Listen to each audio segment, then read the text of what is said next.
The event box passes up to the analysis box, and that's the kind of thought process. That's the pattern matching, or the signature matching, or the statistical anomaly, or all of the cool buzzwords that sell boxes. We have a countermeasures box. This is really interesting in the IDS terms, because we presume, and rightly so, that an IDS is a passive part of a network. But they do have false positive that ever happens. That's the countermeasures box that's doing that. We can have a lot of fun with that, by the way. The other box that they do have here is an S. It's actually D, a D box, a storage box. Well, data's useless if you can't access it, and that's the whole point of a D box. So we have an E box, an A box, a C box, and a D box. Their jobs are pretty self-explanatory, but if any time you forget and I'm talking about it, stick your arm up, I'll try and remind you, or you could remind me. And if we see in a typical deployment, we see two typical sort of deployments in an IDS situation. We see a typical detection configuration for an IDS system, which is, we sit on the inside of the LAN, and we see threats that are happening. Well, we sit just before the LAN, so we can see threats going in and out of the LAN. Really, really good at seeing what attacks are happening to our host, to our network.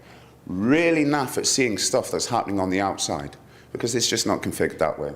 And we have an attack detection configuration, which is our IDS system normally sits on the DMZ just before the firewall, so that we can see the threats that are coming to our network from external sources. You've guessed it. An attack one is really crap at telling us what's happening internally.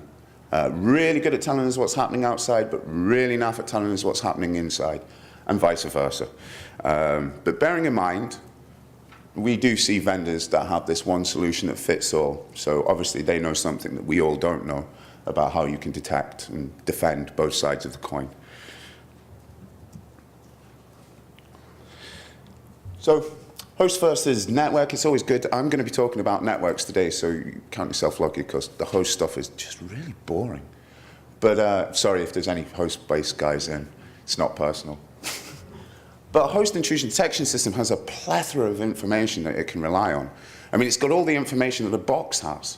So it's got syslogs, it's got network connections, blah, blah, blah, blah. Anything that you can get the OS to tell you, it's got. Well, obviously it makes it susceptible to, rootkits and so on and so forth. But at the end of the day, it can tell you the information that it has on the box. I'm presuming you've just worked it out. A network intrusion box, well, the only information a NIDS could go for is raw data on the wire, which is awesome. It gives it a really good perspective about what's happening on the network, but it's not really capable of telling anyone what's happening on a host.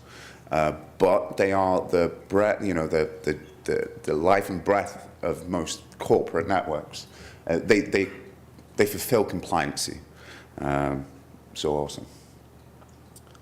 Has anyone got any questions about what I've covered so far? I've either done a really good job or I've bored you already. I'm thinking it's a little bit from column B. But the issues that IDSs face is ambiguous RFCs, for starters, which is a situation that shouldn't happen. RFC should be pretty clear, black and white, everyone should know where we're at, should be awesome. Really doesn't happen. We see this in networking stacks. A prime example I'll talk about in a little while. Inconsistencies in implementations. Now what I mean by this is, let's take an implementation like a web server or a HTTP server. How Apache and how IIS do things is slightly different. And there is an inconsistency between those two lines. However, our IDS has to play referee in the middle and has to understand the inconsistencies. And if it doesn't fully understand the inconsistencies, then bad voodoo can happen. Lack of system resources is another great thing. If we look at IDS boxes that are being sold now, I have noticed, and I'm sure I'm not the only person in the room that's noticed, when you have an IDS vendor, they will talk about throughput. They do not talk about detection rates. I cannot I cannot think of the last vendor that I've seen that talk about detection rates in a truly meaningful way. They talk about, you know, we're full duplex, we can hold 10 gigabit, we can do this, we can do that. Great, but what do you detect? You know, if I want something to be really fast, I'll get a gold wire. You know, if I want something to detect, that's your job. And you will see that there's some sort of pact, I don't know, you know, speaking off the cuff, it almost seems that there's some sort of pact where the IDS vendors got together and said, yeah, let's not fight on detection, let's fight on throughput. And it does seem like most of the commercial guys will constantly talk about throughput. Well, who really cares about the throughput? I mean, if you're going to buy a box that's supposed to protect your network, is that not what you're interested in? Do you know what I mean? It's about I/O. The lack of system resources. For them, it's hard to analyze what you don't understand. So if you don't have the resources to capture that data for you to analyze it, wow, you're already at a fighting battle. You're already losing your battle before you even start. And like I say, if you've got a lack of data to analyze, that's it. It's pretty much game over, certainly in a network term. If you have to, the problem is that protocols, an example of this, protocols are really good, right? There's certain protocols that you are able to, within a packet, tell what it does. UDP port 53, really easy one. We know exactly what's going on in that packet. We don't really need to do much to, you know, a little bit of deep packet inspection and go, oh look, it's a domain name request, awesome. However, some are not. TCP port 135, MSRPC. You're going to need a little bit more than one packet to be able to analyze if there's a threat there. You know, I think if you run our favorite exploit, MS0867, you run it through Metasploit, it is 17 frames in length before you actually do anything. So our IDS system, to be able to determine that that's not a threat, or it is a threat, will at least going to need between 10 and 20 packets. So, wow, we can really have some fun there. And that's hopefully what I'm going to talk to you about. Anyone have any questions so far? Awesome.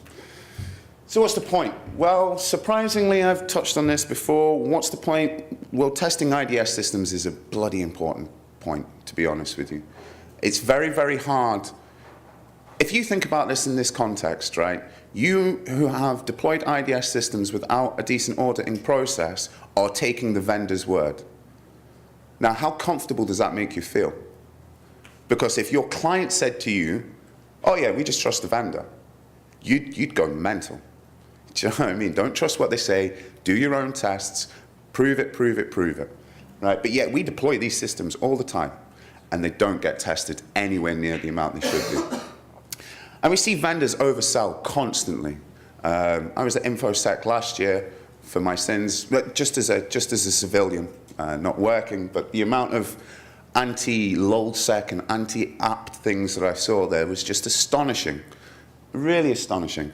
I think it was you actually, Chris, that mentioned that I think it was Vegas where they saw the anti-Moxie box to stop all Moxie attacks. Well, you're doing really good, vendors, thank you.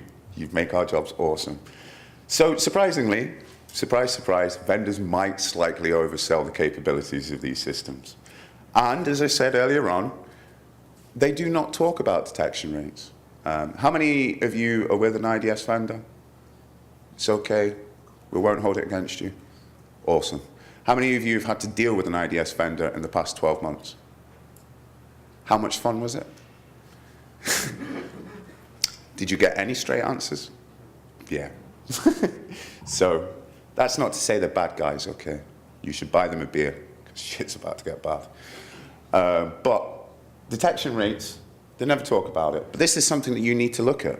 You know, we have done some tests with some of our software. NSS uses some of our software for some of their tests. Generally, we look at standard IDS deployments, maybe 5 or 10 of the top ones.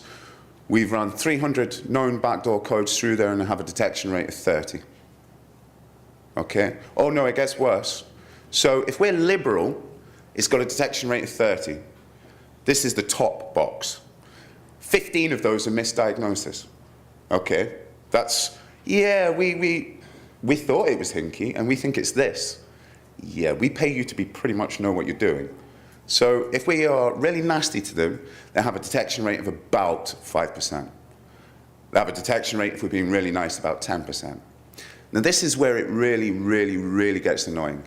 So NSS invite the guys back, they stick one of their engineers with a box, they tune it up, and the detection rates go up to 98%. These boxes can do a job. However, when they ship them out to you, they have very liberal policies because it's all about throughput. Because you don't detect lots of things, because that slows the network down. That being said, that's why it's important to do some auditing on it. You know, blink your lights tell you it's on, but it does not tell you it's effective in any way, shape, or form. I've got some interesting stories that maybe I can talk about at a pod level, maybe not up on here, but you find a lot of device owners are not too sure about the quirks of their boxes, and it's those little quirks that can be quite dangerous, to say the least. There is a box that I've heard of that will not inspect new network devices unless it's been scanned by the device. So if we put this into context, that's the burglar knocking on your front door and saying, I'm going to break in through that window. Could you please keep an eye on it? Awesome. Well done, guys. And I know an owner that didn't know they had to scan a box before it would start protecting that. That's really worrying. I can't tell you who the box owner was, but if I told you who it was, you'd be quite worried as well. Not cool. Really not cool. And we see this quite a lot. And the reason is that when we see, even the simple evasions still work now. And I do want to touch on this before I talk about reassembly. This is a rule in snort. Has anyone ever seen this rule in snort before? Do you know this is the 3rd revision? Okay. Why would you have a rule that looks like that? Go on, stick your hand up, someone. Chris. You've got it. This is the 3rd revision. So what this does is this looks for traffic that has all these A's in it. And it goes, shellcode. Okay, awesome. So 3 revisions, what did they do? Start with 4. Thought, got too many false positives. Let's rewrite that rule again. Let's go for 8. Oh no, still too many false positives. Let's go for a couple more. There is now another rule in snort. This is awesome. That's all C's. That's on its 2nd revision, and it's about 4 short. Now, you would think if this is the game that we're playing, B would be the next logical step. But no, you guys only write buffer overflows with A's or C's if you're feeling adventurous. That's it. Right? Woo! Well done, lads. You really rock the boat. So I did some tests recently with our favorite exploit, soon to be replaced, but MS0867 against snort. Did some tricks with it, and it misdiagnosed MS0867 as its granddad MS0604. And I managed to get it to evade without a problem. But for some reason, this rule triggered off, because obviously the POC must have had some A's in it. Well, it did have some A's in it. But what we did for shits and giggles is, if you really don't like your system administrator and they're running a snort box, my suggestion is you stick that on a fake parameter at the end of every URL request. It's not going to be long before that gets turned off. We could call that a DOS, I think. And you know that D box, that's going to start to be filled up with all of those alerts as well. But yeah, you could stick that. The interesting thing is, if you really want to be a pain in the arse, stick that in your signature. Every email, oh, you didn't get my email. Sorry. My bad. But this is what we're dealing with. No word of a lie. This is the complex nature of the rule writers that we deal with. The rules in IDS systems, I'm not even on reassembly yet. This is strict pattern matching signatures. Boomf. Really? That's the best that we can do for detecting shellcodes? I mean, we may as well pack up and go home. And bearing in mind as well, most commercial vendors will import snort rules. Because why would you write your own rules if someone else is going to give them to you for free? So yeah, do expect a variation of that in your commercial box. I imagine you've turned it off, because we can all see how that's going to false positive. But there is other things that make IDS's jobs hard. And some simple evasion techniques that very, very loosely connect to kind of reassembly sort of attacks are stuff like HTTP compression. So HTTP compression, awesome. We can use things like chunked. Does everyone know what I mean by HTTP chunked? It's a transfer encoding in HTTP. It's a very good way of delivering stream media over HTTP, put it that way. But you can do some freaky stuff with it. So what we could do is we can gzip our payload, our HTTP payload, and then send it in chunks to the IDS system. But the problem is with this is there's no, normally when we send data in this way, we normally tell the end point, this is where it stops, this is where it ends, bump. It doesn't really work that way. It has to, you can kind of uncompress on the fly, you can de-chunk on the fly. So, but an IDS system, a passive observer with network traffic, now has a look at a HTTP connection that has compression that's happening in bits, in little chunks. And that wonderful box that stops, you know, lowsec and apt and all of those wonderful things, this box is supposed to save you from that. Now, take the IDS out of it, that's still an interesting problem for you to have to solve as a network person. How do you, wow, if I want to see what's happening in those packets, I have 3 different things that I have to think about right now. I have to understand about the protocol, I have to understand about compression, and I have to understand about chunked. So needless to say, surprise, surprise, HTTP compressions work very, very well against IDS. You know, there is IDS stuff that does defeat it, but what you're going to see in a medium place is you are going to see variations of these attacks be successful because your IDS is only as good as the data it's analyzing. And the people analyzing the data and writing the rules as well. If they don't see an attack, they'll not be able to fix it. But the horrible truth is, bearing in mind, we talk about speed, throughput. Most IDS vendors, from our experience, will normally only inspect the first 300 bytes of a payload. Nice. Because obviously, everything you know that I'm going to do, you're going to know in the first 300 bytes. We could use some crazy HTTP self-referencing tricks to stick in 300 byte directory name that just gets referenced out before it even gets to the endpoint.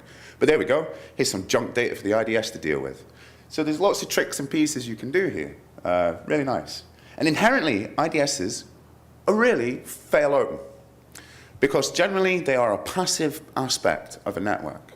IPSs are a different story. And they sometimes are fail closed, but who wants to be the vendor talking about throughput that brought down the RBS because of some network error? People don't want to do, companies just don't want to get into that game. So they still tend to fail open. That's exactly the opposite of what we were looking for. Really? But IDSs inherently, there is a couple of reasons for this. Because they are not an active member on the network, they're not a gateway, they are literally a monitor mode. When they fall over, no one knows. You know, it's almost Zen. You know, if the RF mon falls over, who's there to hear it? It's pretty much the case with these guys. And like I say, no one wants to be the vendor that takes a network down as well. But attacking IDSs, the process of taking unordered sequence of packets and reconstructing them is reassembly. Ta-da! We can all go now, job done. Only kidding. This is only one technique that can be used. There's lots of different techniques. And when we talk about reassembly, we're really talking about let's make our stream of data reasonably complex and make the IDS work for its living.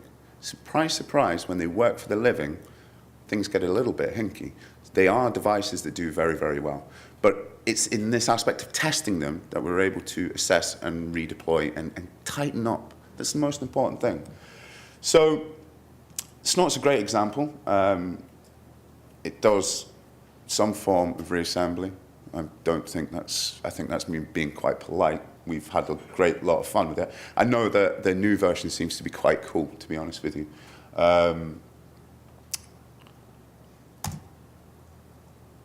But an insertion attack, if you are not sniggering about now, your inner child is dead. Okay? So an insertion attack, I've been reading this for about 5 months and I snigger every day. And I'm surprised none of you are. You've broken my heart. But the idea is to trick an IDS into reading packets that we know our endpoint won't. Okay. So what we want to do is we want to make our stream look different, but the endpoint will see it differently. And I'll show you how we talk about this. But there's two aspects to this as well. Firstly, I can camouflage what I'm saying. If you have to see more of a message than the endpoint's going to see, I can trick you, pure and simple. And secondly, I can really screw around with the reassembly process because I'm going to mess about with the IDS's internal sequencing numbers. And it's going to find a real hard problem reassembling stuff when it has no kind of grasp about where it is anymore. It's kind of lost the part of the communication. So just think of your data stream as Tourette's and the IDS as taking everything said as truth. But we can do this with two really simple tricks. So we could use either invalid checksums in the IP headers, because surprise, surprise, at the cost of overheads, surprisingly, IDS boxes tend not to check checksums. Well, because there's another set of processing, and it's all about throughput. There are some that do it, but both, massively no. So what we could do, we could take this very, very simple attack here. Look out for this very, very simple pattern. It's easy for us to spot. And then what we can do here, I think you've probably guessed what I'm up to. The text in the red would be in packets that have either an invalid checksum, or how about this one, or a TTL one hop short of destination. So what happens is the box gets it and goes, oh, there's nothing here. Awesome. Lets it through. If it's an invalid checksum, it's probably not going to get past the first router it gets to, truth be told. TTLs, there's nothing an IDS can do with a TTL because it's not an active member. It doesn't do anything to the hops. It can only watch. That's all it can do. So it has no aspect on it. But what happens is those packets get dropped. They're fraudulent anyway. They're not real. And the true message comes out in the white. And that's just one example. It's quite a famous example, truth be told. Evasions.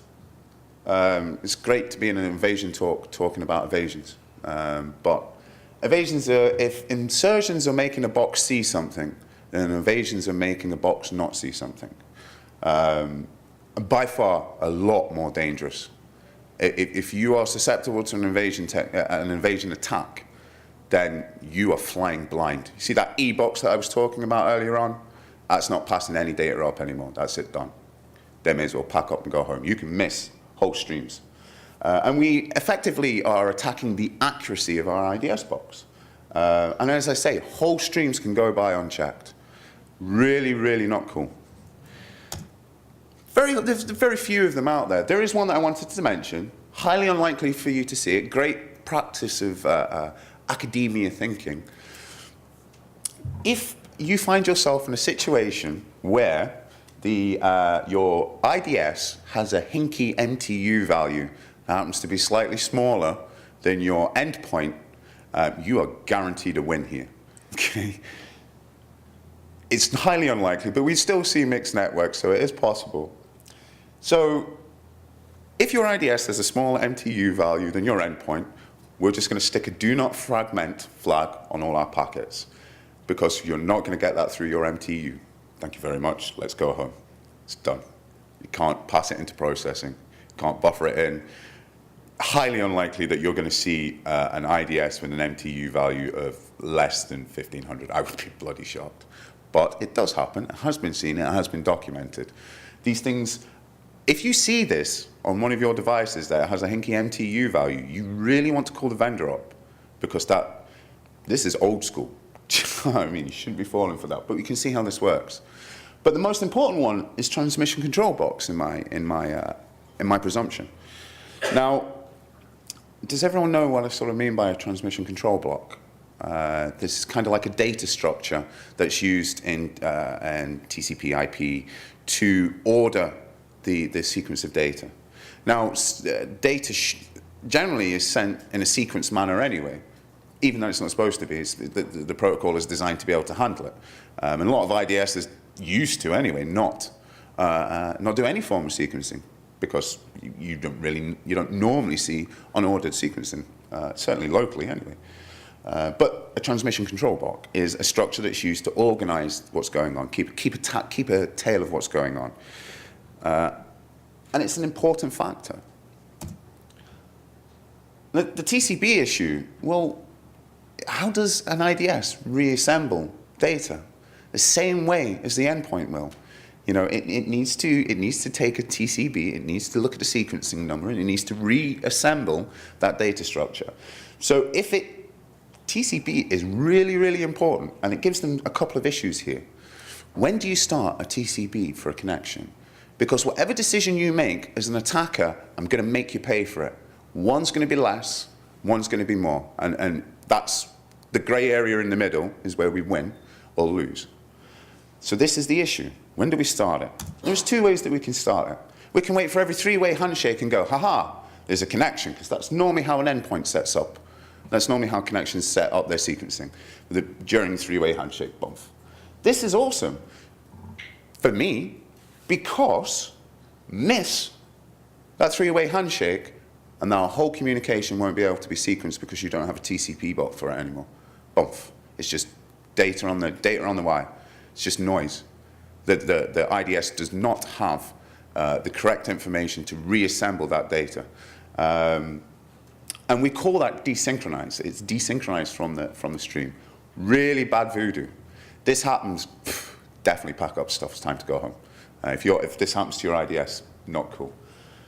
We can take it from the traffic. Well, that's awesome, because that gives us the ability to resynchronize if we get desynchronized quite easily. However, both give us two options, because we do it on the three-way handshake. If I can make the three-way handshake in some way, either DOS your card or do something to make sure that your network is not, your IDS block is not paying attention and misses that three-way handshake, you've been evaded. If not, and you're going to do it on the traffic, well, I'll tell you what I'm going to do. I'm going to set up lots of spurious connection data so that you start setting up lots of TCB blocks, and let's see how much system resources you've got. Let's see how long you hold on to that TCB before you drop it. Because from there on inwards, I can start to gauge what your mindset is, or what your configuration is. But we could, if you take it from data only, then you lead yourself up to having lots and lots and lots of TCBs open and having no idea what's going on. Not cool. And really, I'm trying to keep it quick because I know I'm supposed to be finishing soon, but reassembly attacks, when we look at them, are generally making your stream look like two different things, giving it ambiguity, which we all know in a networking level is really not cool. In computing terms, abstraction is not awesome.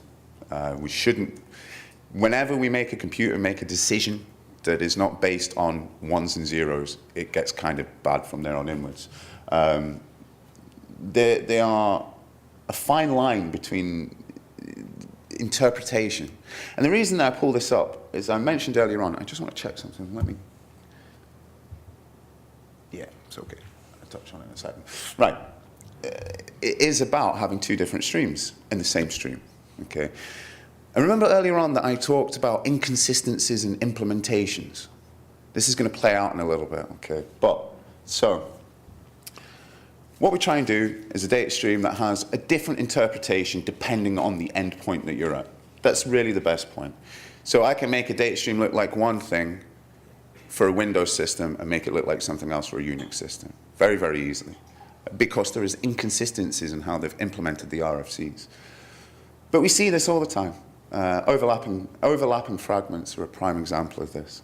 And it can happen everywhere, in TCP, IP, and, you know, so on and so forth. And an example of this is Windows. I was once told that an IDS system has to be like a web server.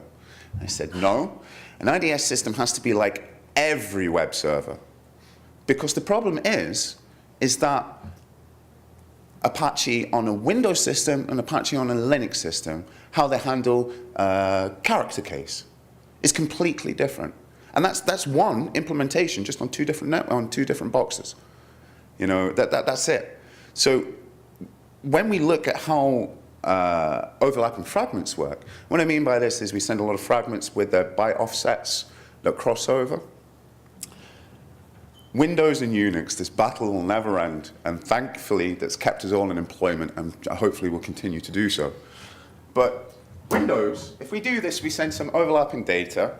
So we send some new data, and then we send some even newer data, and say, right, make your decision about which is true. And we ask an endpoint to do that. And bearing in mind, our IDS at the same time has to work out, ooh, I have to make a decision here that's not a signature. So in Windows, really nice, they always favor the first bit of data they get. Cool. Unfortunately, we all know that we all know that Windows has to be different from Unix, because I'm not going to blame Unix for this. I believe their stack was here first, and not susceptible to talking lots of UDP at it and falling over. But that's a different story. So in the Unix world, new data is favored. So this is just two stacks, bearing in mind how many IP stacks are out there. This is just two of them, and our IDS has to work it out. And I think it's fair to say that an IDS maybe in some ways should cherry pick, but in some ways if it's defending all known attacks, then maybe you need to kind of man up. So what we could do here is, and we're certainly looking at a combination sort of attack in some of our products at the moment, is we could send almost like a null fragment in the TCP stream. And what we can do is we can get it to, if we're targeting a Windows endpoint, because we very well possibly could have control over the endpoint. It could be a command and control center. We could be very much, or we know it's going to an IIS server or whatever. We could know this. So we could send a null fragment first, and depending on, we could send it later, really. And depending on the endpoint, the IDS will have to make a decision if that null fragment plays or doesn't play. Is it an insertion? And make a decision on it. There's lots of things that we could do here. We could use the trick that I was doing with the red text earlier on. It doesn't even have to be a null fragment. So we could put in data that says one thing, and depending on the endpoint, will depend on the processing point. And our reassembly, our poor IDS in the middle, has to somehow keep up and play nicely. And that's just two stacks. And don't even get me started about, okay, overlapping fragments with data, which flag takes precedence over the two packets? Because you've bet it, there's inconsistencies again. There's no universal. Once it's a gray area, this is where things get really bad. And protocol normalization, yeah. You know what? There is a real good place for that, and it's important. But until we get protocol normalization on the rest of the internet, that's where the problem is. It's not per se the IDS's fault. It can't be in control of every endpoint. It can't turn around and say, you should follow that RFC a little bit more stricter. These are some of the issues. I'm going to try and wrap up because I've only got 5 minutes left. And I know they don't have any Nerf guns or anything like that, do they? No, thank God. So in summary, you have heard me throughout the time saying, poor IDS, poor IDS. I don't actually mean it. Burn them down. IDS, UTM, whatever you want to call it. Okay, long story short is, if you keep on telling everyone that we can defend you, your family, and you keep on getting done, at some point we're going to start asking questions. And this nearly happened to us at the LowSec thing. Because all of these vendors all sold all this equipment to people. People forget that Sony did have security teams in place and stuff like that. Okay, not very good, but they had products and failed.